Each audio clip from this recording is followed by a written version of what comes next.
अमरावतीत एक धक्कादायक घटना. विवाहित महिलेने गळफास घेत आयुष्य संपवलंय.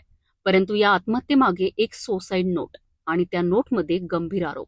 अमरावतीच्या फ्रेजरपुरा पोलीस ठाण्याच्या हद्दीत एक धक्कादायक घटना समोर आली आहे. राजेंद्रनगर मंगलधाम परिसरात राहणाऱ्या शिल्पा उर्फ स्वीटी रुपेश बनसोड या 35 वर्षीय विवाहित महिलेने आपल्या राहत्या घरी गळफास घेऊन आत्महत्या केली आहे. ही घटना 5 मे रोजी सकाळी उघडकीस आली असून परिसरात एकच खळबळ उडाली आहे. प्राथमिक माहितीवरून पोलिसांनी सुरुवातीला मर्ग दाखल केला होता.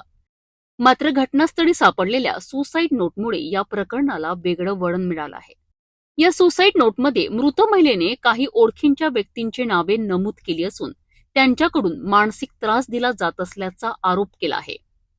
तसेच तुमची बेल होऊ देत नाही, जेलमध्ये सडवतो अशी धमकी दिल्याचाही उल्लेख या चिठ्ठीत करण्यात आला आहे.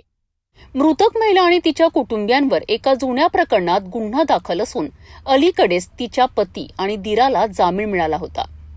या पार्श्वभूमीवर मृतक महिलेच्या नातेवाईकांनी फ्रेजरपुरा पोलीस ठाण्यात तक्रार दाखल केली आहे.